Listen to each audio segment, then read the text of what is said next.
winters are gentler, and I know you guys get plenty of winter up here, I'm sure. It's the middle of nowhere, enough that land is cheap. And the very fact that they let circus folks settle there in the first place brought more shows out. There's a lot of paradigms about circus people, even nowadays. We can imagine in the 40s, if someone wanted to buy a small piece of property in the outskirts of town and put their circus winter quarters there, they might be told it's not available. And that did happen. A lot of communities were that welcoming. So Hugo definitely become a circus center of sorts. Peru, Indiana is another big circus center that folks involved in the circus involved with, because they had the Hagenbeck Wallace winter quarters there. That was a really big one as well. At that time, it was one of the huge shows. I think the barn's still standing on 31 too, where they rented a lot of the animals. Yeah, It was. They had the museum built there too. They had their I know a few years ago they was trying to raise funds to try to save it, at Yeah. least the murals. Yeah, and it had a lot of Morning. circus cars in it too. Afraid the drive-thru's closed. We're doing a walking tour if you want to join us. Okay, good night. I can walk this way. Just giving you a hard time.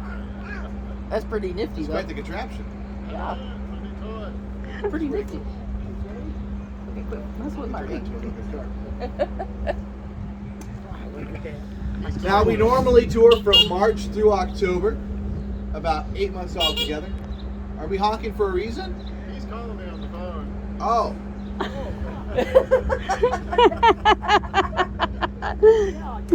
Yeah, I thought you were calling me. He said, hey, I'm right behind you. Snuck up behind you. I think it's quiet. Yeah, see. So we tour from March through October, 8 months all together. This year we're playing 11 different states. Are you going to share with us, or are you just going to keep bragging about it? This year we're playing 11 different states. We're going to travel right about 13,000 miles altogether. Our normal schedules, we get up at 5 or so in the morning. We drive between 10 to 200 miles, set up our big top, put on 2 shows, turn it all down, get some sleep, and do that again the next day. We do occasionally travel in the evenings if we've done early shows like we did yesterday.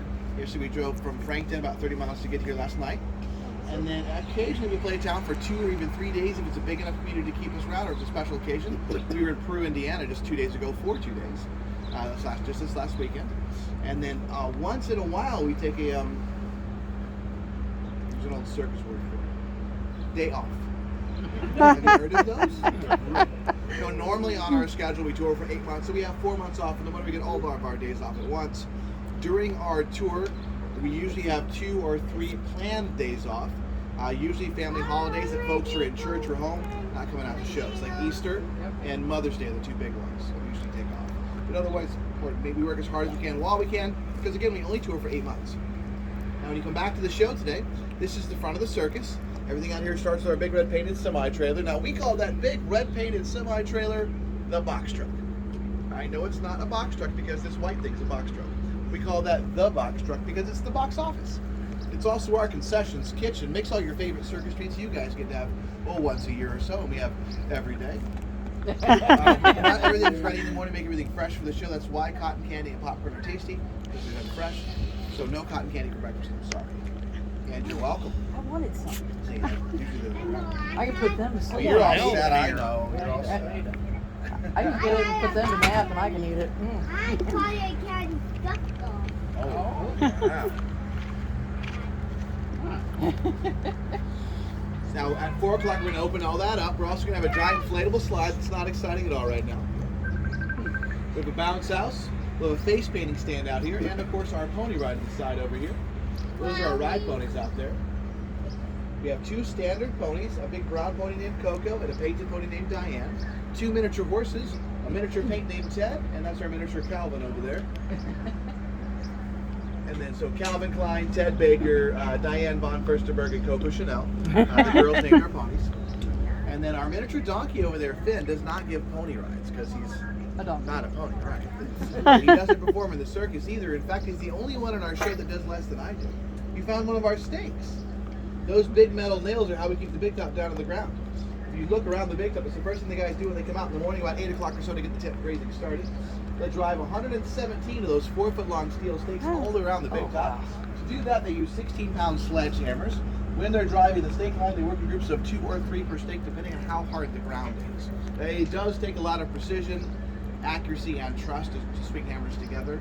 In fact, when you're new to a tent crew, they often make you work by yourself until they can trust your rhythm and your aim. That's another reason I'm out here with you guys and not back there with them.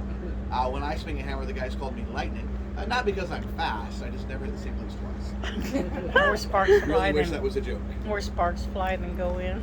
No, more handles break. That's the problem with sledgehammers. You overswing, which I tend to do. Now they lay the poles on the ground with the big top is going to go, stretch the tent right over top of the poles, lace the tent together, do small repairs. Right now they're just coming back to the most important part of the tent raising process, the coffee break. We're going to line up on that side of the tent, start pushing the poles into place to raise the tent into the air. Because we push the poles into the tent, they call this style of big top a push-pull tent. This is the most traditional style of circus top. It's used on smaller tents like ours. Smaller because it's a one-ring circus. It's obviously still a pretty big tent. It's 110 feet long, 80 feet wide. It's going to be 30 feet tall when they're all done. We can comfortably seat 600 people in our seats alone. And if we allow grass seating, like we do in nice areas like this, and standing room, we can put right about 800 people in the big top for the show. Wow. So bring as many folks as you want. We'll make room. If we do get busier than that, we do add a third show. Awesome. Which has happened more often than not lately. Yeah, it's true. We're pretty busy. That's We're really going cool. down by my hometown tomorrow. I'm going to be in Petersburg and I grew up in Let's Africa. just try this. Yeah, we're going to when they put the tent up. We can go with it. We gotta watch the tent going up first. That's the roof. That's on the ground. So they gotta get it up high. Like when you build a tent for camping or a fort in your living room, Yep. it's a much bigger blanket, a lot more rooms. Or chairs. Chairs are a little bit more stable. What are we doing? Oh gosh, I'm not I know quite you're going sure. down by my Because we hometown performed tomorrow. through Indiana on our way into Ohio. We were in Ohio for about a month or so. We're working our way back to get to Indiana and then a little bit in and out of Illinois before we hit Michigan. I know you're going to be in Petersburg tomorrow. Yeah, we've got a bunch of dates still left. See, I'm from Attica, which is 20 miles from there. Oh, okay. So I've been sharing all of them. They're going to be in That's- we Maryville appreciate too. that. If you guys see our schedule and you know folks in those areas, please tell them you have a nice quality show. These first set of poles they're pushing into place are called side poles. We call them side poles because they're the poles on the Side. very good, thank you for paying attention. Circus terms are very straightforward like that. What something is and what something does. We just put those two words together. It's important our community language and our technical language is quick and easy like that because there's people in our industry from all over the world. Even our little family show of 30, we have folks from Canada, all over the United States and Mexico. We have 3 different languages in this circus and lots of different cultural and educational backgrounds. Morning, folks, come on out. We're just doing a tour. Come catch some shade. We're talking about the big top.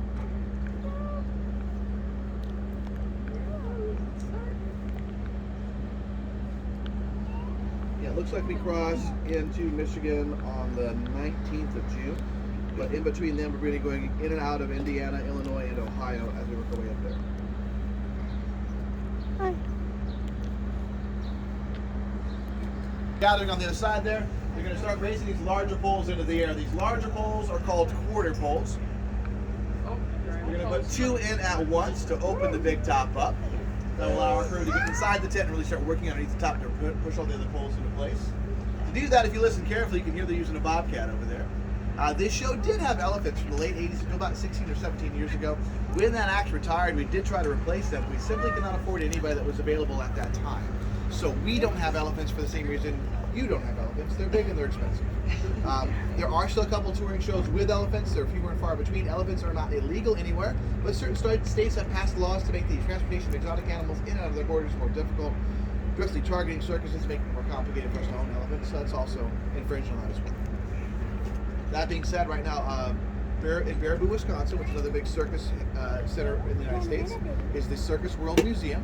They have a stationary show there, and they just marched their elephant herd in. They're going to do elephants in their show, I think, maybe for the last time this year. If you guys haven't been up there, I really recommend it. It's beautiful. It's right next to the Wisconsin Dells, which is a gorgeous part of our country. Now they're going to rotate down each side of the big top, putting those quarter and side poles in place. Yeah. The elephants were wonderful to have on the show. They did help with the tent raising at that time, but frankly, the bobcat's a lot easier to steer and a lot cheaper to feed. You're one of the few circuses that still has live animals, Yeah. right? There are still some shows with dogs and ponies and stuff, and there's some stuff going on still. But yeah, there's I fewer know I and fewer. read where Ringling Brothers coming out, but no animals whatsoever Yes, starting yeah. to be in this year. Yep. Well, we'll see what they do. It's their toy. They can play with it how they want. I haven't seen a circus since my daughter was 3 years old. Kids up? Because the young ones are no more good. Now from this angle, you can see how the big top is put together. You can really see the seam work when they lace the tent up. The tent's not one big thing, it's 3 huge sections, 2 big semicircles on the end, and a long rectangle across the middle. They lace that together by hand. They take it apart into thirds to deal with the weight. The smaller sections are a little over 600 pounds and they're rolled up. The semi sections closer to 800 pounds. It's very heavy, thick vinyl. It's reinforced with steel cables. And all the ropes that hang off the side that we use to tie to the ground, they also fold up in the tent when we roll it up. So it gets pretty heavy. It's going up really fast. I'm working the way down one side of the big top and then backing up to the other side to spread the tent out so when they put up the center poles, they're not fighting the entire weight of the big top at one time, putting too much stress or pressure on themselves, their equipment, or into the tent. Everywhere a pole goes into the big top, just like in our marquee tent here, this big reinforced steel plate grommets, like big squares there. That allows us to push the poles in. The poles are topped with a spike, and then those grommets have loops laced into them that we hang our ropes on.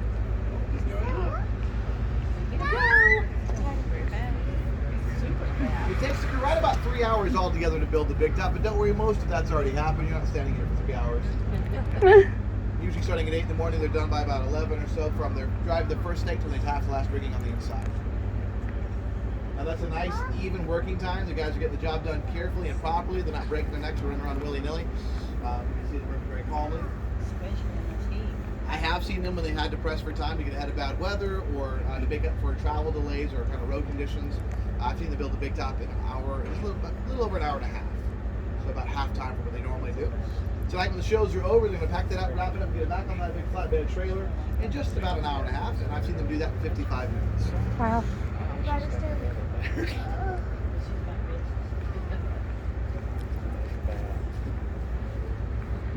don't do bad either.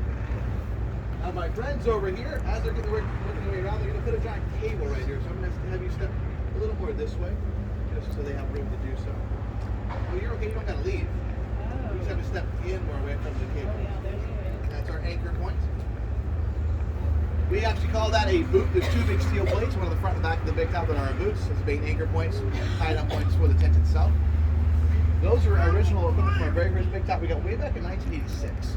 So when this show started out in 85, it was 3 circus performers that were working for a much larger show produced by Big John Strong, a big 5-ring circus. So we're a 1-ring show, you can see it from we take up. You can imagine a show like that. They played big fairgrounds, big racetracks, big state centers. And they realized, the guys that started the show realized they were driving through small towns that no one had ever played in a long, long time, or at all maybe. And they thought if they could put together a quality 1-ring show, there'd be a market out there for them. They're way ahead of their time. Nowadays, even all these different new circuses that are opening, even ones that play bigger cities and bigger areas, are still making 1-ring style shows because you're closer to the action, it's a more intimate experience, it feels more like authentic circus. The big spectacle days are almost a thing of the past. In the old days, the big 3-ring show or bigger ring shows, they wouldn't have just one thing happening at a time. All the rings would be running all the time. If there's a juggling act, it's 3 juggling acts. If there's trapeze, it's the whole tent. And that way, when you go to see a show like that, you go back multiple times, sit in different areas, and you get almost a totally different experience. That's how those big shows operate. That's kind of their business model. They've been in an area for weeks, sometimes even months at a time. Whereas we put on a nice quality show, but if we get 800 people to come to both the shows, for some of those towns, that's the entire town. So that's why we move on. Those stakes are big. They're 4 feet long. Do you have pneumatic help or are they just... They got a bobcat. No, we've got this. No, they slam them in with a hammer. That's what I wondered. Yeah. I've seen 'em out there. Old fashioned. 16-pound sledgehammers to drive the stakes into the ground. Oh, and then we have a special tool for getting them out. It's called a 16-pound sledgehammer. So you hit a stake sideways, and that widens the hole, and then you pull the stake out by hand. Wow.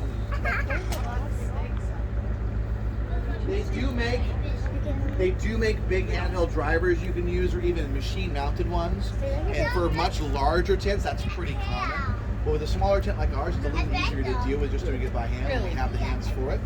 Also, the boss always says the more equipment you have is more equipment to break down, which is true. We really couldn't afford to have a dozen of those things, so one or two of them was going to make it a much longer process. Oh, yeah. And it's heavier to transport. Heavier, burning fuel, something to maintain, something to transport.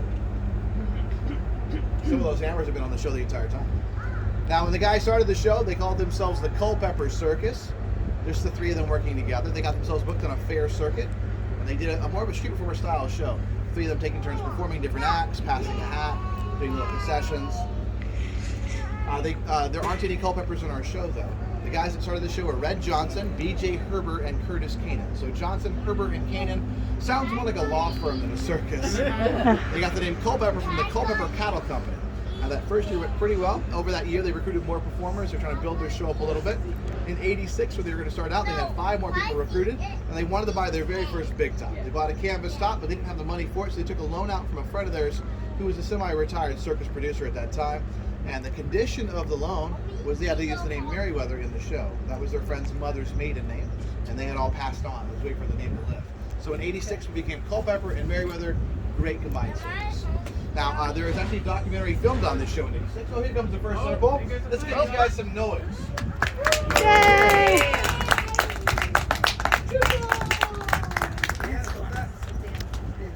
Yeah, I wish we could see underneath. Oh, you will hear after bed. Later. Is it coming tonight? Yes. Yeah, as soon as they get a little further this way, it does open up. We'll see underneath a little more. But for the side poles, they just push them in place.